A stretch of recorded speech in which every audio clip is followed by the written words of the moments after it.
નમસ્કાર, આપ જોઈ રહ્યા છો મંતવ્ય ન્યૂઝ અને ગુજરાત એટ 7 સાથે હું છું આપની સાથે નંદની। સમાચારોની શરૂઆત કરીશું, જેમાં રાજ્યમાં આગામી 7 દિવસ વરસાદની આગાહી કરવામાં આવી છે। દક્ષિણ ગુજરાતમાં હળવાથી મધ્યમ વરસાદની આગાહી કરાઈ। આજે અમરેલી, ભાવનગર, કચ્છમાં વરસાદની આગાહી કરવામાં આવી। ચાલુ વર્ષે ચોમાસા પર અલ નીનોની અસર વર્તાશે। અલ નીનોની અસર ચોમાસા પર રહેશે।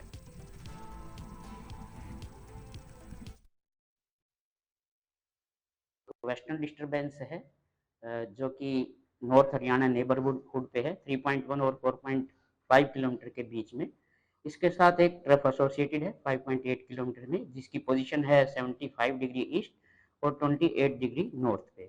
इसके अलावा एक साइक्लोनिक सर्कुलेशन है हमारा central Pakistan at joining west Rajasthan पे, extending up to 1.5 kilometre above mean sea level. इसी के साथ ही इसी साइक्लोनिक सर्कुलेशन से एक सीजनल ट्रफ है जो कि राजस्थान से लेके साइक्लोनिक सर्कुलेशन से राजस्थान होते हुए मध्य प्रदेश होते हुए और छत्तीसगढ़ होते हुए गंगेटिक वेस्ट बंगाल तक है 0.9 kilometre above mean sea level. બોટાદના સારંગપુરમાં હનુમાનજીના પ્રતીકો અને પ્રસાદના ટ્રેડમાર્ક મુદ્દે નવો વિવાદ ઉભો થયો છે। એક તરફ ટ્રસ્ટ પોતાના ધાર્મિક પ્રતીકો અને સંસ્થાકીય ઓળખના સંરક્ષણની વાત કરે છે, તો બીજી તરફ બ્રાહ્મણ સંગઠનો અને કેટલાક ધાર્મિક આગેવાનો આ મુદ્દે સખત વિરોધ નોંધાવી રહ્યા છે। અહીંયા પ્રશ્ન થાય છે કે શું ભગવાન સાથે જોડાયેલા પ્રતીકો, નામ કે પ્રસાદ પર કોઈ એક સંસ્થા અથવા તો ટ્રસ્ટ વિશેષ અધિકારનો દાવો કરી શકે? તેમનું માનવું છે કે આસ્થા અને ભક્તિ કોઈ વ્યક્તિ કે સંસ્થાની મિલકત નથી, પરંતુ કરોડો ભક્તો સામૂહિક શ્રદ્ધા છે। બીજી તરફ ટ્રેડમાર્કનો હેતુ ધાર્મિક ભાવનાઓનું વ્યાપારી શોષણ અટકાવવાનો અને સંસ્થાની ઓળખનું રક્ષણ કરવાનો હોવાનું પણ કહેવાઈ રહ્યું છે।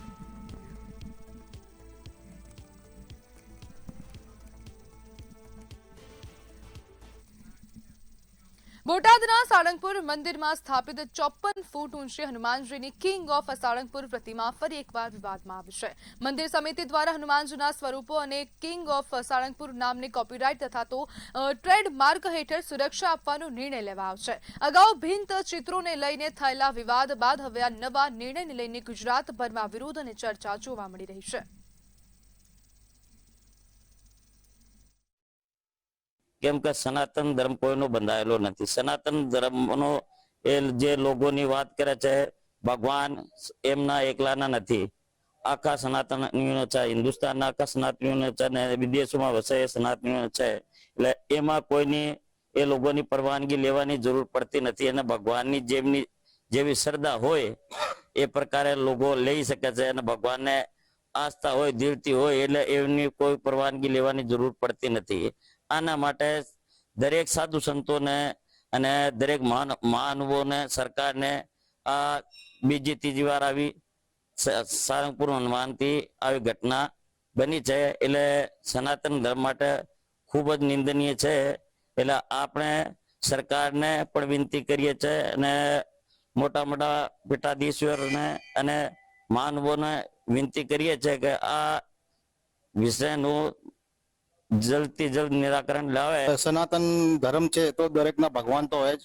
આ તમે જે કરી રહ્યા ખોટું જ છે। તમે કાલે લોકોનું કહેશે, કાલે તમે આ તો એક જરકનું શું કહેવાય, પેલું કમાવાના ધંધા જ છે ને, બીજું તો શું છે?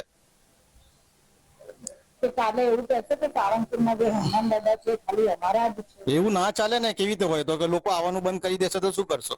ભવિષ્યમાં એવું કરી શકે તો અત્યારે ટ્રેડમાર્ક ભવિષ્યમાં શું એમના બાપ દાદા હોય તોય ના કહી શકે એ લોકો। આ વસ્તુ કોઈ એકના હકની તો હોતી નથી, બરાબર? અને રહી વાત લોગોની, તો એ એમની પોતાની ઇમેજ છે જે એમના પૂરતી સીમિત હોઈ શકે। બાકી ભક્તો તો કોઈ બી ભગવાનની મૂર્તિને પોતાની રીતના પોતાના હૃદયમાં રાખી શકે, પોતાના ત્યાં તસવીર રાખી શકે, એ એમના પોતાની વસ્તુ છે। સુરતના નાસીનગર ડિમોલિશન કેસમાં હવે તપાસનો ધમધમાટ શરૂ થયો છે। નકલી ડિમોલિશન મામલે સુરત મનપા કમિશનરે કડક વલણ અપનાવ્યું છે। સમગ્ર ઘટનાની ઊંડાણપૂર્વક તપાસ માટે 6 સભ્યોની વિશેષ કમિટીની રચના કરવામાં આવી। કમિશનરે કમિટીની 16 જૂન સુધીમાં વિગતવાર રિપોર્ટ સોંપવાનો આદેશ આપવામાં આવ્યો છે। તપાસ દરમિયાન સંબંધિત અધિકારીઓની ભૂમિકા, નિર્ણય પ્રક્રિયા અને સમગ્ર ઘટનાક્રમની સઘન ચકાસણી કરવામાં આવશે।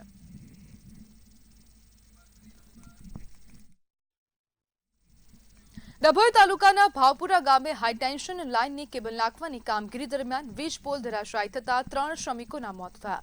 પાવરગ્રીડ કંપનીના કોન્ટ્રાક્ટ હેઠળ ચાલી રહેલા કામ દરમિયાન પોલ હલી જતા આ દુર્ઘટના સર્જાઈ હતી. ગત 9 જૂને બનેલી ઘટનામાં ગંભીર રીતે ઘાયલ થયેલા 3 શ્રમિકોએ સારવાર દરમિયાન દમ તોડ્યો. મૃતકો વેસ્ટ બંગાળના રહેવાસી હોવાનું જાણવા મળ્યું છે. ઘટનાની જાણ થતાં પોલીસ સ્થળ પર પહોંચી તપાસ હાથ ધરી છે.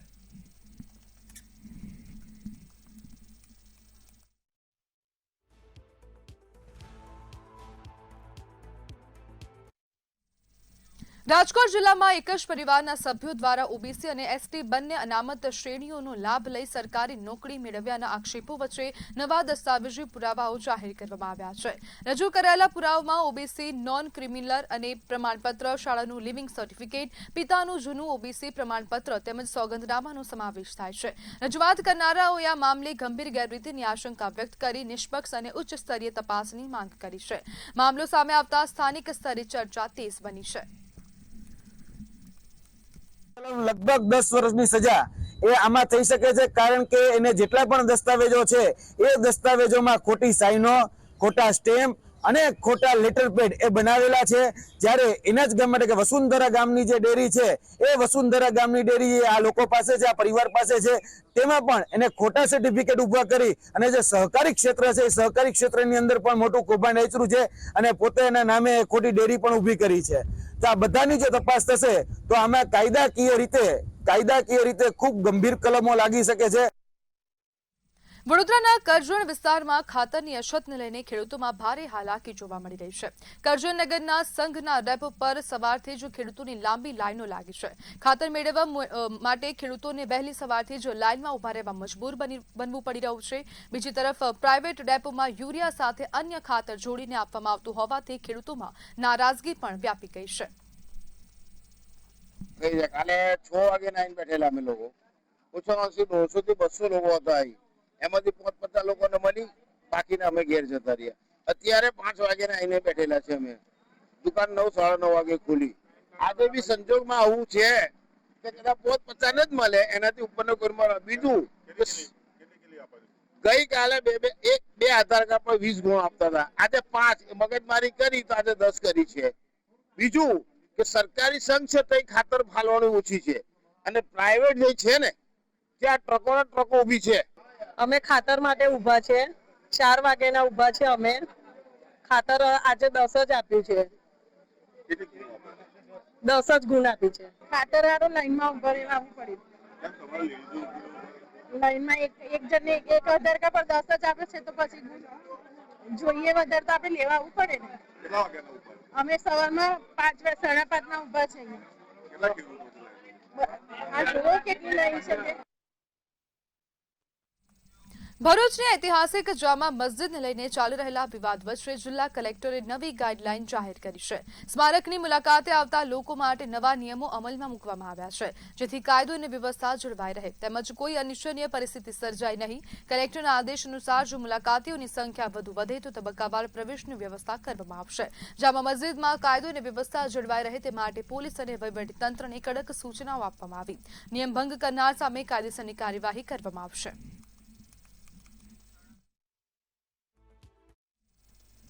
તાપી જિલ્લાના ઉચ્છલ તાલુકાના આમકુટી ગામમાં કુવા યોજના હેઠળ ગંભીર ભ્રષ્ટાચારના આક્ષેપો સામે આવ્યા છે.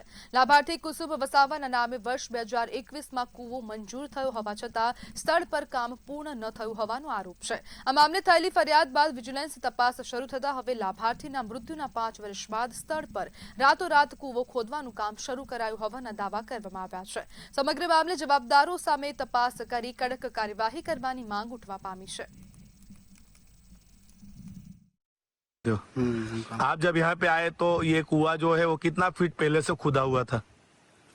पहले से ये पुरानी मिट्टी दिख रही है नीचे 8 फुट था, 3-4 फुट 5 फुट 8 फुट खोदा, और आपने अभी कितना फुट खोदा अभी तक में? 30 फुट 30-32 हो रहा है सर. हाँ, ये पीछे जो निकाला है मलबा दिख रहा है वो सब आपने खोदा बराबर? कब? एक दिन के अंदर? सुबह से चालू किए थे, सुबह से 6 बजे चालू किए थे और आज आपने इतना खोद लिया. તાપી જિલ્લામાં વ્યાપક પ્રમાણમાં ભ્રષ્ટાચારના દ્રશ્યો સામે આવ્યા છે. તાપી ડોલવણના મંગળિયા ગામના વડ ફળિયામાં નારાયણના ખેતરમાં મનરેગા યોજના હેઠળ બનાવવામાં આવેલા કૂવામાં ભ્રષ્ટાચાર જોવા મળ્યો છે. ત્યાં 20% સિમેન્ટ અને 80% રસ્તા પરના પથ્થરો નાખીને સિંગલ સળિયાના આધારે સ્લેબ ભરી દેવામાં આવ્યો છે. આટલી બધી હલકી કક્ષાના કામ કરનાર એજન્સી કોણ અને આ તકતી અહીં લગાવીને લાભાર્થીને ઊભો રાખી ફોટો પડાવી લેનાર કોન્ટ્રાક્ટર સામે સવાલો ઊભા થયા છે.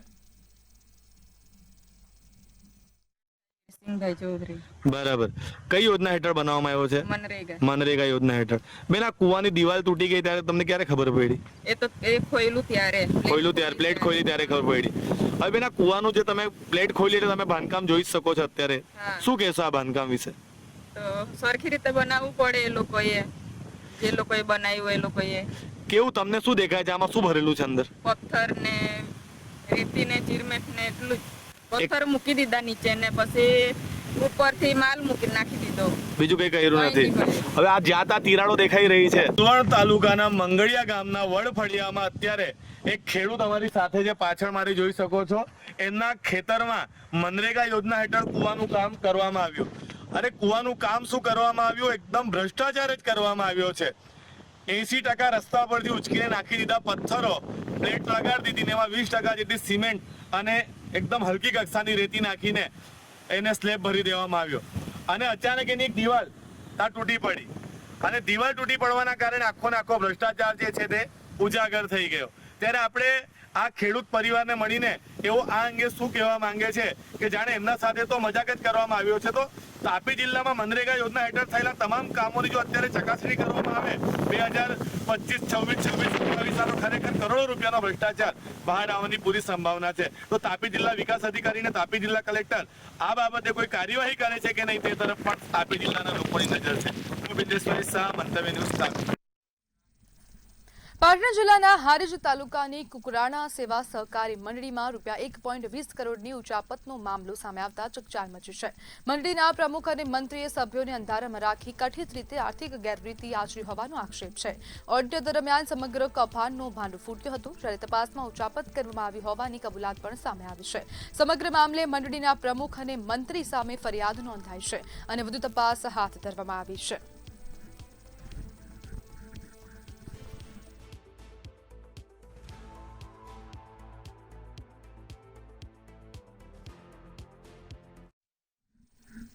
અમદાવાદ જિલ્લાના બાવળા તાલુકાના કેરાળા ગામમાં સરપંચ સામે થયેલી ગેરકાયદેસર દબાણની ફરિયાદ બાદ આખરે તંત્ર હરકતમાં આવ્યું. સરપંચના રહેણાંક સ્થળે કરવામાં આવેલા કથિત ગેરકાયદેસર દબાણોને દૂર કરવા માટે ડિમોલિશનની પ્રક્રિયા હાથ ધરવામાં આવી. કેરાળા ગ્રામ્ય પંચાયતના સભ્ય પંચક મહેરિયા દ્વારા સરપંચ વિરુદ્ધ ઇન્દિરા આવાસ યોજના હેઠળ ગેરકાયદેસર દબાણ કરવામાં આવ્યું હોવાની લેખિત ફરિયાદ કરવામાં આવી હતી. ફરિયાદ થયાના 4 મહિના બાદ તંત્ર દ્વારા કાર્યવાહી શરૂ કરવામાં આવતા અનેક સવાલો ઊભા થયા છે. 4 થી 5 મહિના પહેલા સરપંચ વિરુદ્ધ જે સરપંચે ગેરકાયદેસર દબાણ કરેલું હતું સરકારી જગ્યામાં, તેની અરજી આપેલી હતી.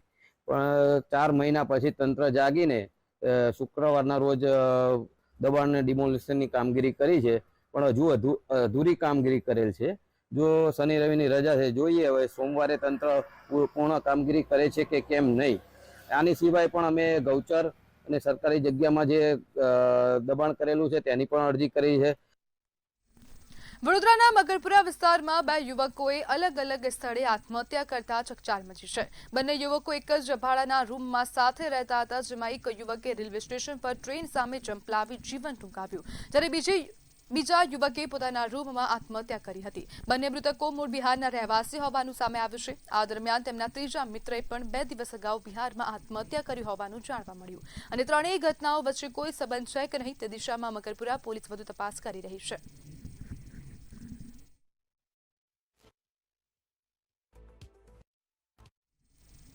નર્મદા એલસીબીને પ્રોહિબિશનના ગુનામાં ફરાર આરોપી ઝડપવામાં સફળતા મળી છે. ડેડિયાપાડા પોલીસ મથકે નોંધાયેલા કેસમાં નંદરબાર જિલ્લાના મોગરા ગામનો દિનેશ રાઉત છેલ્લા 4 મહિનાથી ફરાર હતો. ખાનગી બાતમીના આધારે એલસીબી ટીમે માલસામોટ ગામ વિસ્તારમાં વોચ રાખી આરોપીને ઝડપી લીધો હતો. બાદમાં તેને ડેડિયાપાડા પોલીસને સોંપવામાં આવ્યો હતો અને આગળની તપાસ હાથ ધરી હતી.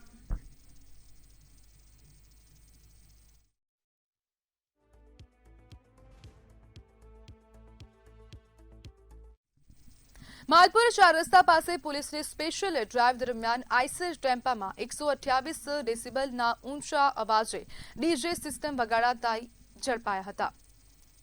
ટ્રાફિક અવરોધ અને જાહેર શાંતિ ભંગ થતી હોવાના આક્ષેપ સાથે કાર્યવાહી કરવામાં આવી હતી. ચાલક અને ઓપરેટર સામે ગુનો નોંધાયો છે. પોલીસે ડીજે સિસ્ટમ, લાઉડસ્પીકર અને જનરેટર સહિત ₹7.24 લાખનો મુદ્દામાલ જપ્ત કર્યો છે. પાસ પરમિટ વગર રહેણાંક વિસ્તારમાં ઊંચા અવાજે ડીજે વગાડવામાં આવતો હોવાનું તપાસમાં સામે આવ્યું છે.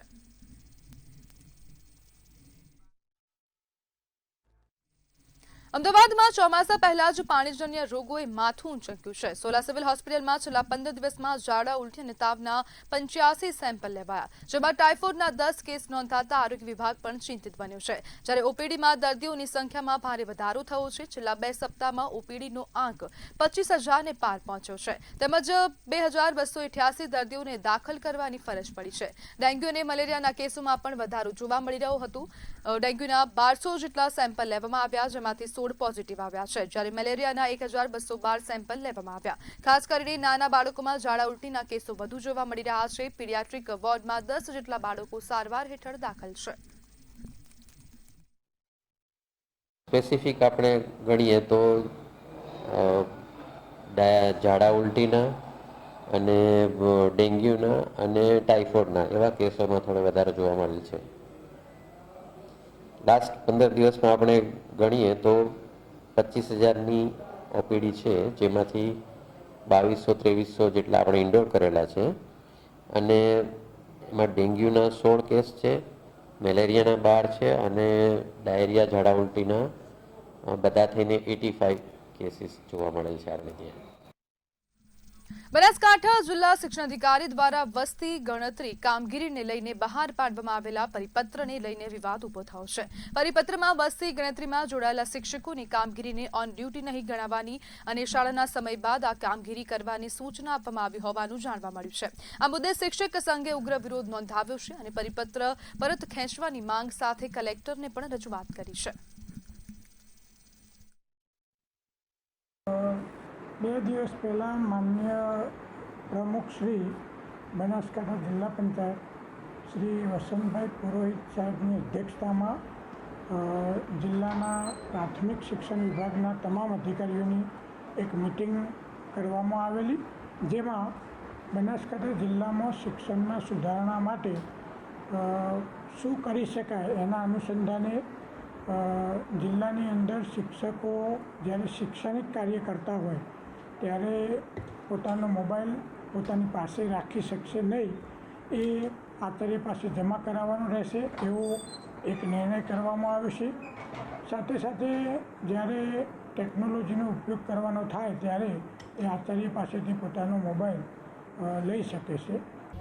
ગઈકાલે આ બાબત અમારા ધ્યાન ઉપર આવી છે અને જિલ્લા કક્ષાએથી પણ કેટલી જગ્યાએથી અમને અમારા મંડળના માધ્યમથી રજૂઆતો મળી છે કે વસ્તી ગણતરીની કામગીરી અત્યારે વર્તમાન સમયમાં જ્યારે ચાલે છે ત્યારે એક બનાસકાંઠા જિલ્લા પ્રાથમિક શિક્ષણાધિકારી સાહેબ દ્વારા એક વસ્તી ગણતરી જે છે એ શાળા સમય દરમિયાન કરવીને એવી એક સૂચના પસાર કરી છે. આ બાબતે અમે ગઈકાલે માન્ય કલેક્ટર સાહેબને પણ મળવા માટે ગયા હતા, આરએસી સાહેબને પણ મળ્યા છીએ. અમારું સ્પષ્ટપણે માનવું છે અને માંગણી પણ છે કે વસ્તી ગણતરીની જે કામગીરી છે એ કામગીરીનો જે સમયગાળો છે એ ઓન ડ્યુટી એટલે કે ફરજ પરનો સમયગાળો ગણાવવો જોઈએ. મહત્વની બાબત તો એ પણ છે કે કેટલાક જિલ્લાઓની અંદર આ પ્રકારે સ્પષ્ટ સૂચનાઓ કરવામાં આવી છે કે જે પણ વસ્તી ગણતરીની કામગીરી ચાલે છે એને ઓન ડ્યુટી સ્પષ્ટપણે ગણવી એવી સૂચનાઓ પણ કરી છે. તેમ છતાં પણ બનાસકાંઠા જિલ્લાની અંદર આ પ્રકારનો એક પરિપત્ર જે થયો છે એ બાબતે અમે વહીવટી તંત્ર સાથે રજૂઆત પણ કરી છે, અમારી વાત પણ મૂકી છે. અમદાવાદ ઈઓડબ્લ્યુની તપાસમાં મહાઠગ દંપતી અનિલ વિભાણી અને વીમી વિભાણીના કરોડોના કૌભાંડમાં મોટો ખુલાસો થયો છે. અમદાવાદ, સુરત અને ધ્રાંગધ્રાના 3 બેંક લોકરોમાંથી કરોડો રૂપિયાનું સોનું ચાંદી મળી આવ્યું છે. પોલીસે અત્યાર સુધીમાં વૈભવી કારો, બેંક એકાઉન્ટ, લોકરો અને કરોડોની સંપત્તિ જપ્ત કરી છે. તપાસમાં આરોપીઓ અધિકારીઓ સાથે ઓળખાણ હોવાનો ખોટો દેખાવ કરી લોકોને વિશ્વાસમાં લઈને ઠગાઈ આચરતા હોવાનું સામે આવ્યું છે. ઈઓડબ્લ્યુના પ્રાથમિક અંદાજ મુજબ 15થી વધુ લોકો સાથે ₹20 કરોડ થી વધુની છેતરપિંડી કરવામાં આવી હોવાની શક્યતા છે.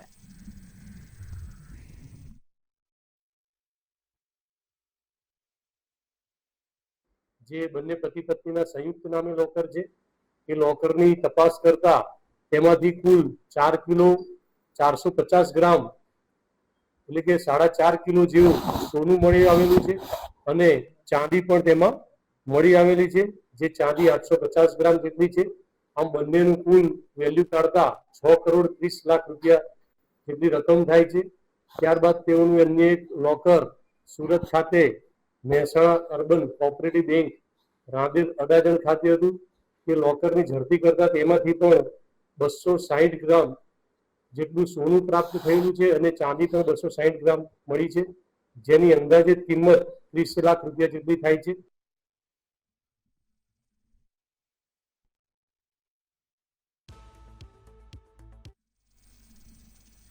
અમદાવાદ ક્રાઇમ બ્રાન્ચે અનેક ગુનાઓમાં વોન્ટેડ અને કરોડો રૂપિયાની છેતરપિંડીના આરોપી અનિત વિભાણીને ઝડપી પાડી મોટી સફળતા મેળવી છે.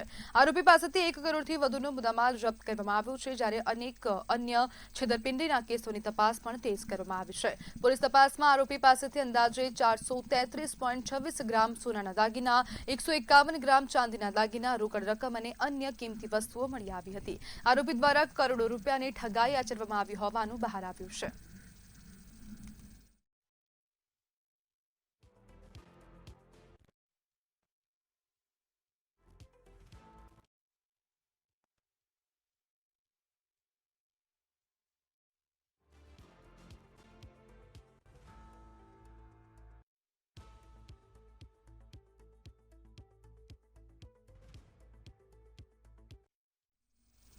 ગુજરાતમાં ડ્રાઇવિંગ લાયસન્સ મેળવવામાં ઓનલાઈન સિસ્ટમ સક્રિય હોવાથી વાહન ચાલકોને લાયસન્સ માટે ભારે પરેશાની નડે છે, જેના પગલે છેલ્લા ઘણા સમયથી ગુજરાતના કેટલાક એજન્ટ દ્વારા રાજસ્થાન તેમજ ઉત્તર પૂર્વીય રાજ્યોના આરટીઓ સાથે સાંઠગાંઠ કરીને ગુજરાતના વ્યક્તિને ત્યાં મોકલ્યા વિના જ જે તે રાજ્યના બનાવટી સરનામા પર ડ્રાઇવિંગ લાયસન્સ ઇસ્યુ કરવામાં આવે છે. ત્યારબાદ તે ગુજરાતના આરટીઓમાં સરનામું બદલવા માટે અરજી કરવામાં આવે છે. આ કૌભાંડ વાહન વ્યવહાર કમિશનરના ધ્યાનમાં આવતા તેમણે અન્ય રાજ્યોમાંથી ગુજરાતનું સરનામું બદલવાની થતી અરજીઓ અંગે તપાસના આદેશ આપ્યા છે.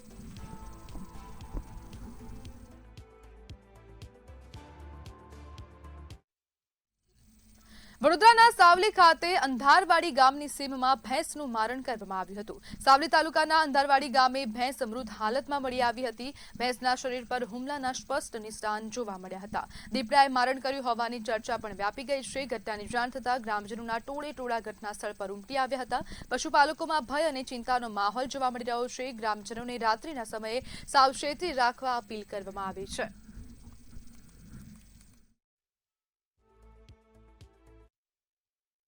भगवान सिंह के लगी है तो हमारे आग गैस ऊपर गुजारा नहीं हटेलू और हमारे पशु ने मार भैंस अत्यार उठी नहीं गई तो हमारे गुजारा नहीं क्या हुई जीते हरा तो मैंने કેટલા બને એવું કરો.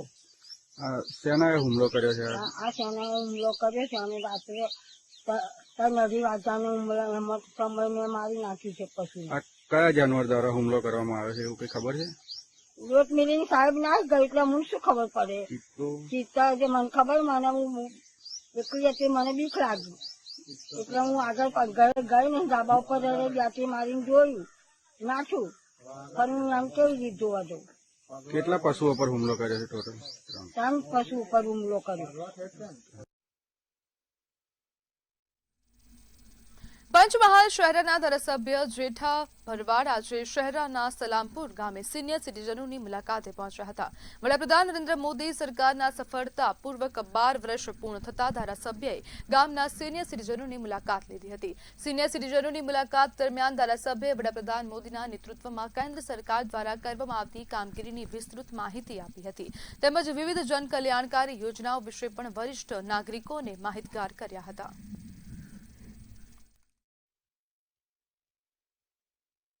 મળવા માટે આજરોજ અહીંયા આવ્યા હતા.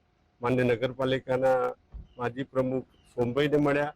અમારા ભાઈ શ્રી કાળુભાઈ છે એમને પણ સલામપુરાના વતની છે એમને પણ મળ્યા. અમારા માસ્તર જે છે આ ગામના વતની છે, વડીલ છે અને શિક્ષક તરીકે જેઓ નિવૃત્ત થયા છે જિંદગી શાંતિથી જીવી રહ્યા છે એમને ઘરે પણ મળ્યા. બધાની જોડે વાતચીત કરી અને મોદી સાહેબ આ દેશના વડાપ્રધાન તરીકે સદંતર ચાલુ રહે અને દેશના વિકાસમાં માણસો છેવાડાના માનવી સુધી એમની જે યોજનાનો લાભ મળે એના માટે અમે દરેક ગામે ગામ ફરીને એમના પ્રધાનમંત્રી કાર્યકાળ દરમિયાન જે કંઈ કામો થયા છે એની માહિતી આપીએ. વડાપ્રધાન નરેન્દ્ર મોદીના નેતૃત્વ હેઠળ ટેકાના ભાવ હેઠળની ખરીદી વ્યવસ્થામાં થયેલા સુધારાઓથી ગુજરાતના ખેડૂતોને મોટો લાભ મળ્યો છે. છેલ્લા 10 વર્ષમાં રાજ્યમાં 65,570 કરોડના મૂલ્યની 1.5 કરોડ મેટ્રિક ટન ઉપજની ખરીદી કરવામાં આવી છે, જેના કારણે 48.98 લાખથી વધુ ખેડૂતોને સીધો લાભ મળ્યો છે.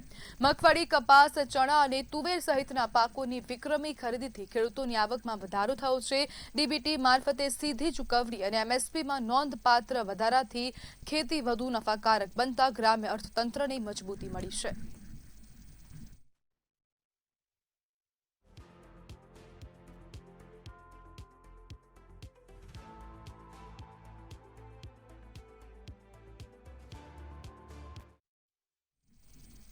સમાચારમાં આગળ વાત કરીએ તો વડોદરાના પાદરા ખાતેથી સમાચાર સામે આવી રહ્યા છે. અરિહંત કોમ્પ્લેક્સમાં આગ લાગવાને મામલે વધુ અપડેટ સામે આવી રહી છે. તો મહત્વના સમાચાર, પાદરાના અરિહંત કોમ્પ્લેક્સમાં આગનો બનાવ બન્યો. કોમ્પ્લેક્સ તેમજ ફ્લેટના 20 મીટરોમાં આગ લાગી છે, જેમાં આગ લાગતા અફરાતફરીનો માહોલ સર્જાયો. તાત્કાલિક ધોરણે ફાયર ફાઇટરોને જાણ કરવામાં આવી. ફાયરની ગાડીઓ તાત્કાલિક ધોરણે ઘટના સ્થળ પર પહોંચી, જ્યારે તમામ વીજ મીટરો બળીને ખાખ થયા છે. પાણીનો મારો ચલાવીને આગ પર કાબુ મેળવવાના પ્રયાસો હાથ ધરવામાં આવ્યા. આગ લાગતા અફરાતફરીનો માહોલ સર્જાયો. આસપાસના લોકો એકઠા પણ થઈ ગયા હતા અને તમામ મીટરો બળીને ખાખ થયા છે. સદનસીબે કોઈ જાનહાનિના સમાચાર સામે આવ્યા નથી, જ્યારે કોમ્પ્લેક્સ તેમજ ફ્લેટના 20 મીટરોમાં આગ લાગી છે.